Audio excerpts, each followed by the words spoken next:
Ya puji Tuhan, pesan Tuhan minggu ini ada tentang bahwa Tuhan mengetahui sakitmu. Apakah kita dalam keadaan sakit? Kalau Ibu Bapak ikut komsel kemarin, lebih dijelaskan bahwa sakit tidak hanya jasmani. Kembali juga sudah bawakan, waktu di hari Selasa. Tapi sakit itu bisa sangat-sangat luas. Bisa dari segi mental, emosi, finansial, keuangan, keterikatan, bahkan dalam hubungan, sosial, emosional, luas sekali. Nah, saya sempat cari sakit itu apa sih efeknya. Ternyata kalau orang sakit, kita bicara tentang fisik dulu ya. Orang sakit itu ternyata membuat satu gangguan. Bisa di jiwa, yaitu menyangkut pikiran, bisa bikin orang gak bisa tidur, perasaan, bisa bikin amarah, emosi, dan kelakuan atau perbuatan. Bisa pukul orang, bisa berbuat sesuatu yang jahat, bisa merasakan panas hati, bahkan secara rohani itu lebih menghambat hubungan kita dengan Tuhan. Malas ibadah, malas baca firman, malas sesuatu yang berbau rohani, tidak mau hal-hal yang rohani, itu sakit. Nah, Bapak Gembala sudah jelaskan, obatnya jelas, hanya Yesus obatnya. Jadi dikatakan bahwa kita harus memahami bahwa Yesus satu-satunya yang jadi sumber penyembuh. Yang kedua, Pak Gembala sudah jelaskan, kita harus sadar bagian mana yang masih sakit dan kita minta Tuhan sembuhkan. Karena kalau sakit ini masih menetap, maka ya hal-hal yang tadi itu, kepahitan, amarah, masih disimpan, masih ada. Dan itu masih sakit. Nah, pagi hari ini saya ingin kita semua membawakan satu perenungan juga, merenungkan dan juga melihat apa yang terjadi dengan seorang yang namanya Bartimeus. Seorang yang secara fisik buta.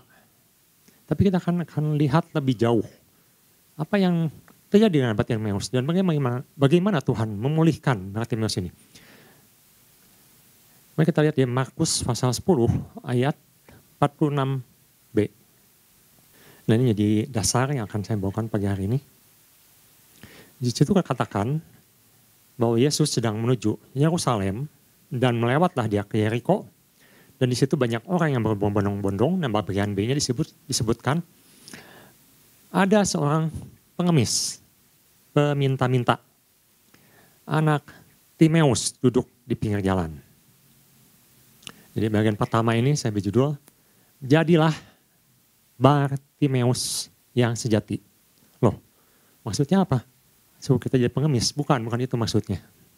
Nanti kita lihat. Kenapa tadi saya katakan Bartimeus yang sejati? Berarti ada Bartimeus yang tidak sejati. Ya, di sini katakan di paragraf ini, ada Bartimeus yang sakit. Sakit apa? Matanya buta. Dia tidak bisa melihat. Tapi kita tahu, kalau Ibu Bapak baca perikop secara lengkap, mata memang buta, tapi mata rohaninya tidak buta. Nah, ini menarik, karena Bartimeus itu, kalau kita lihat dari bahasa Aram, Bar itu artinya anak. Anak dari Timeus. Jadi makanya Markus mencatat anak Timeus. Seorang anak dari seorang bapak yang namanya Timeus. Timeus artinya apa? Timeus itu artinya sangat bagus, sangat indah.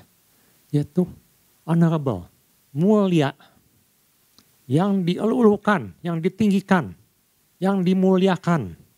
Jadi kalau orang bilang, siapa namamu? Bartimeus. Oh, artinya anak yang dimuliakan. Anak yang mulia, anak yang punya kedudukan yang tinggi, anak yang dielu-elukan. Loh, tapi ini terbalik. Ini pengemis. Orang yang kerjanya minta-minta.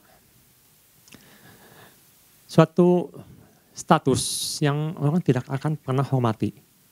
Apakah kita pernah menghormati orang yang kerjanya meminta-minta?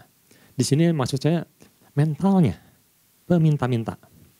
Ada orang mungkin dia tidak berkurangan, dia cukup, tapi mentalnya meminta-minta.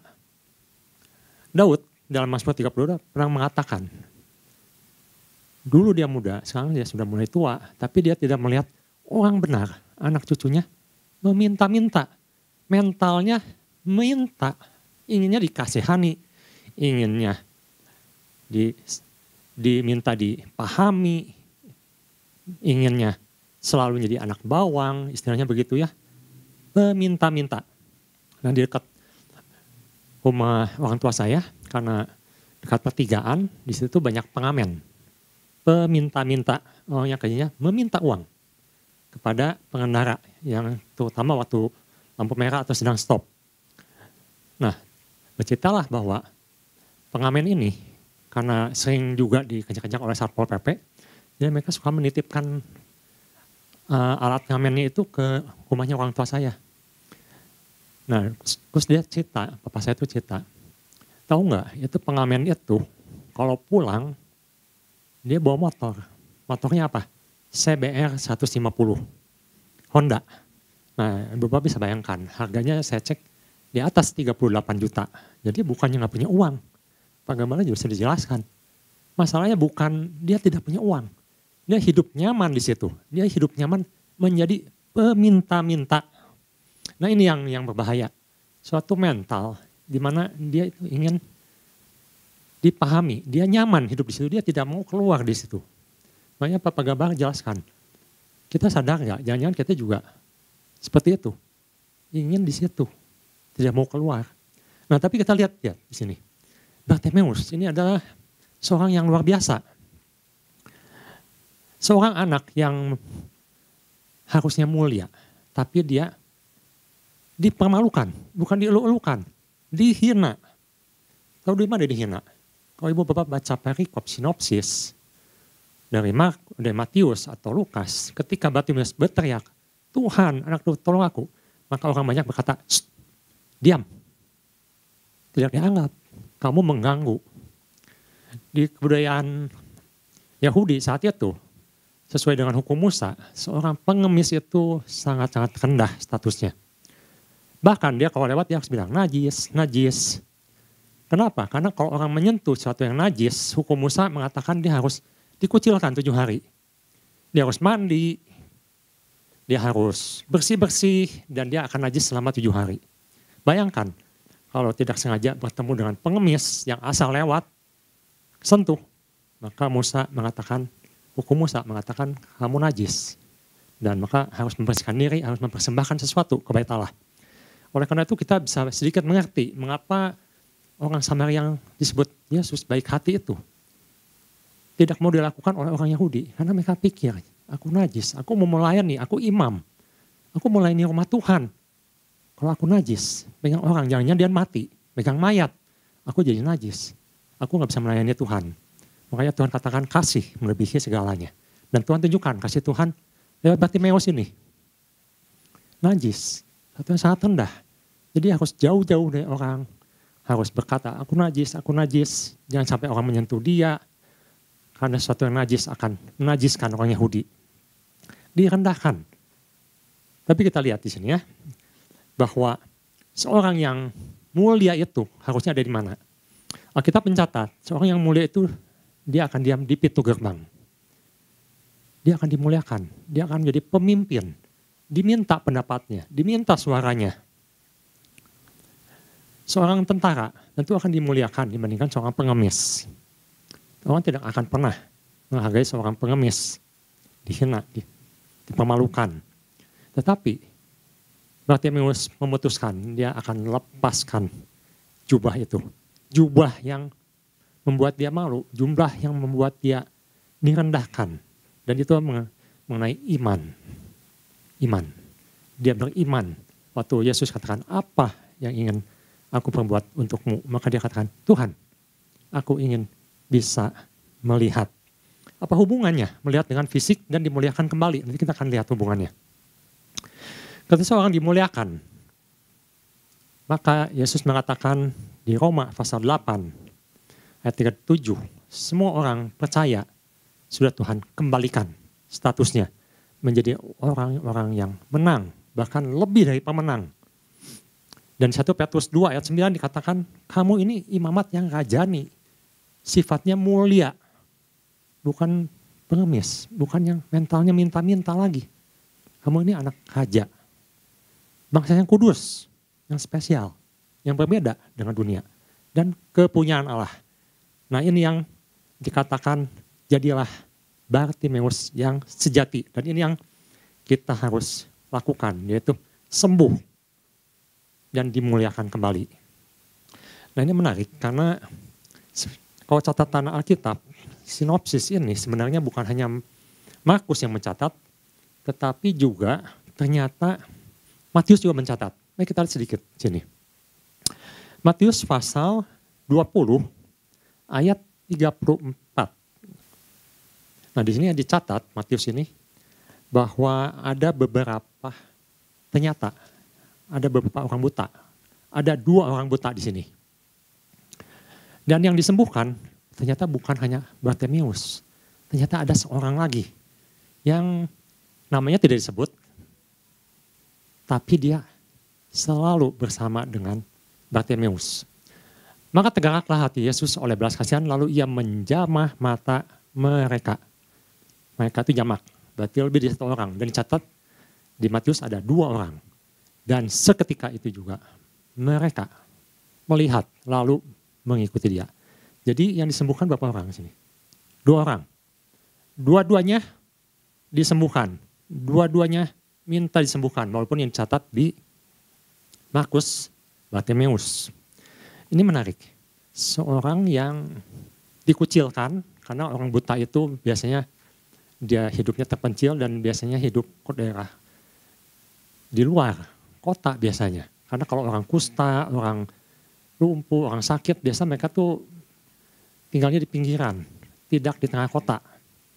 Dia punya best friend. Kita boleh katakan BFF, best friend forever. Apa itu best friend forever? Kemana-mana bareng.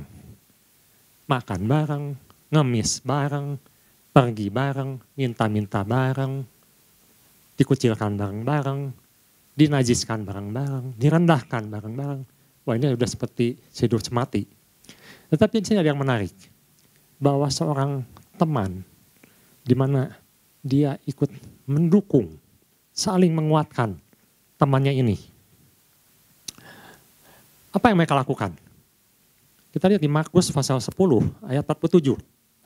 Ini adalah sebenarnya kunci-kunci kemenangan dari seorang yang disebut Bartimeus dengan temannya ini. Saya sempat berpikir jangan-jangan temannya ini teman yang menjatuhkan. Karena tidak disebut namanya. Tapi ternyata mereka ini ternyata sangat saling mendukung, saling menguatkan. Markus pasal 10 ayat 47, di situ katakan, ketika didengarnya atau dengarnya mereka mendengarnya bahwa itu adalah Yesus orang Nazaret, mulailah ia berseru, Yesus anak Daud, kasihanilah aku. Matius mencatat kasihanilah kami. Kami. Tuhan, kasihanilah kami. Jadi mereka ini ada orang-orang yang memang secara jasmani cacat. Tapi secara rohani mereka mencari Yesus. Mereka berteriak minta tolong pada Yesus. Mereka tahu hanya Yesus yang bisa menyembuhkan. Ini menyangkut iman dan luar biasa. Tapi yang buat saya yang luar biasa ini, ketika Yesus sudah menyembuhkan mereka. Nah ini yang luar biasa. Apa yang mereka lakukan? Karena kalau hukum Musa, seorang sembuh, yang paling pertama yang harus mereka lakukan adalah mereka harus ke imam. Mereka harus ke bait Allah, ke imam, tunjukkan. Aku sembuh. Dan mempersembahkan persembahan. Sebagai penyataan syukur kepada Tuhan. Itu yang paling utama yang mereka harus lakukan. Maka imam akan meriksa, oh ya betul sembuh. Maka mereka akan mempersembahkan kepada Tuhan dan mereka dinyatakan sembuh. Tapi di Matius pasal 20 ayat 34b, ini kita lihat balik lagi ke Matius.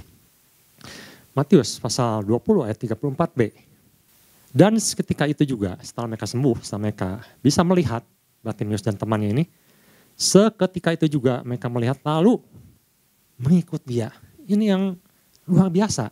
Ketika seorang benar-benar sembuh, benar-benar dikembalikan martabatnya, dikembalikan kemuliaannya. Mereka memutuskan yang paling penting sekarang adalah mengikut Yesus. Atau dengan kata lain, sekarang aku mau menjadi murid Yesus. Aku mau diajarkan oleh Yesus. Aku mau bertobat. Aku mau mengikuti apa yang Yesus ajarkan. Aku ingin mendengar apa sih yang Yesus perintahkan. Bukan ini yang kita dapatkan beberapa minggu ini. Ikuti apa yang Tuhan inginkan. Dan orang-orang ini, suatu orang yang benar-benar luar biasa. Mereka tidak memutuskan untuk ke imam. Mereka pasti ke imam. Itu adalah hukum di Israel. Tapi yang terutama, yang mereka utamakan adalah sekarang aku ikut Yesus. Ikut mendengarkan ajarannya. Bahkan mungkin ikut melayani. Ikut mendengarkan, ikut bersukacita di dalam Yesus. Ini ada suatu keputusan yang luar biasa. Seorang yang mau dimuridkan, mau diajar. Mau mengikuti apa yang diperintahkan oleh Yesus. Dan ini yang disebut dengan kemerdekaan yang sejati. Orang mungkin bisa disembuhkan secara fisik. Sakit, trauma, bisa disembuhkan. Tetapi apakah secara rohani dia benar-benar merdeka? Karena banyak orang yang setelah sembuh, mereka juga tidak terlalu mementingkan ibadah. Mereka tidak terlalu peduli dengan firman Tuhan. Mereka juga tidak terlalu peduli dengan kerohanian. Dan itu menurut pesan Tuhan yang kita dapatkan, itu masih sakit. Bukan belum sembuh, masih sakit gitu. Karena yang dikejar hanya sesuatu yang jasmani. Sedangkan kerohanian, kita lihat kedua orang ini. Mereka ikut Yesus. Mereka dengar firman. Mereka lakukan. Mereka mau berubah. Mari kita lihat apa itu kemerdekaan sejati. Dikatakan di sini, mereka mengikuti Yesus. Waktu itu Yesus sedang kemana? Kalau di kitab Layan atau sinopsis dipelajari paralelnya, dikatakan waktu itu Yesus sedang menuju ke Yerusalem. Karena saatnya waktu itu dikatakan telah tiba. Yesus harus ke Yerusalem. Dengan arti lain mereka mengikuti Yesus ke Yerusalem. Ada apa di Yerusalem? Yerusalem ada bait Allah. Dan di situ dikatakan, walaupun secara harafiah, literal, orang timpang dan orang buta tidak boleh masuk ke jemaah Allah. Makanya kita bisa melihat banyak pengemis, banyak orang timpang, orang buta itu tidak masuk ke bait Allah, tapi mereka duduk di gerbang bait Allah, di pintu luar, pintu sebelum masuk. Mereka akan duduk di situ meminta-minta. Saya masih ingat, Paulus dan Yohanes pernah dalam nama Yesus menyembuhkan orang yang lumpuh. Di mana? Di depan pintu gerbang. Mereka tidak masuk. Jadi kelihatannya mereka itu tidak diperbolehkan. Boleh katakan begitu ya, tidak diperbolehkan masuk ke bait Allah. Tapi setelah sembuh, maka Bartimeus dan teman ini bisa masuk bait Allah. Dan mereka menuju ke Yerusalem. Di Yerusalem mereka bisa beribadah kembali, bisa memuji Tuhan kembali, bisa mempersembahkan kepada Tuhan, bisa bebas. Dan mereka benar-benar merdeka, dipulihkan statusnya, dipulihkan keberadaannya. Bagaimana dengan kita orang percaya? Kita lihat di Yohanes pasal 8 ayat 36. Ketika kita sembuh, kita mau datang pada Yesus dan disembuhkan. Maka Yesus katakan, apabila anak itu memerdekakan kamu, siapa anak? Yesus, anak Allah. Jika anak memerdekakan, anak menyembuhkan, anak memulihkan, kamu pun benar-benar merdeka. Nah ini yang kita harus dapatkan. Merdeka, betul-betul free, bebas, tidak ada ikatan apapun lagi. Tidak ada ikatan trauma, tidak ada ikatan ketakutan lagi, tidak ada trauma, tidak ada sakit hati lagi, tidak ada kekhawatiran lagi. Maksudnya bukan khawatir tuh, hidup dan kekhawatiran. Tidak memiliki mental peminta-minta lagi, ingin dikasihani, ingin dimengerti. Yesus katakan di dalam Yesus semuanya sudah genap, sempurna. Dan itu adalah benar-benar merdeka, dipulihkan sempurna. Kita lihat di 2 Korintus pasal 3 ayat 17. Paulus mengatakan satu hal yang sama. 2 Korintus pasal 3 ayat 17. Sebab Tuhan adalah roh, dan di mana ada roh Allah, di mana ada roh kudus, di situ ada kemerdekaan. Jadi kita tidak diperhamba lagi oleh apapun. Karena roh Allah itu adalah roh yang memerdekakan. Pertanyaannya, apakah kita mau rindu dipenuhi roh kudus? Mau dipimpin roh kudus? Mau menaklukkan diri pada kudus? Itu yang paling sulit. Kita lihat Bartimeus mau menaklukkan dirinya. Dia mau tinggalkan yang lama. Dia mau dipimpin oleh Tuhan. Nah, jadi kita bisa lihat di sini bahwa kemenangan yang sejati itu adalah ketika seorang mau menaklukkan dirinya kepada Yesus.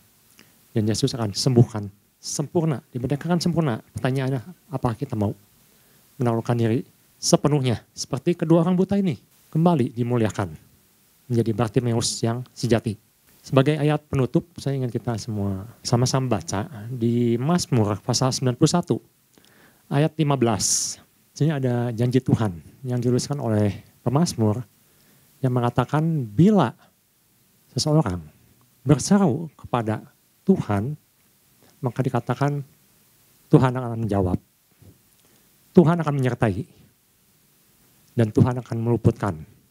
Dan disinilah yang terakhir dikatakan, Tuhan akan memuliakan atau Tuhan akan menyembuhkan, memulihkan, mengembalikan menjadi sepenuhnya mereka. Saya akan kita baca sebagai ayat yang boleh menguatkan kita di minggu ini. 3, 2, 1. Bila ia berseru kepadaku, aku akan menjawab. Aku akan menyertai dia dalam kesesakan. Aku akan meluputkannya. Aku akan memuliakannya. Sekian firman Tuhan. Tuhan Yesus berkati.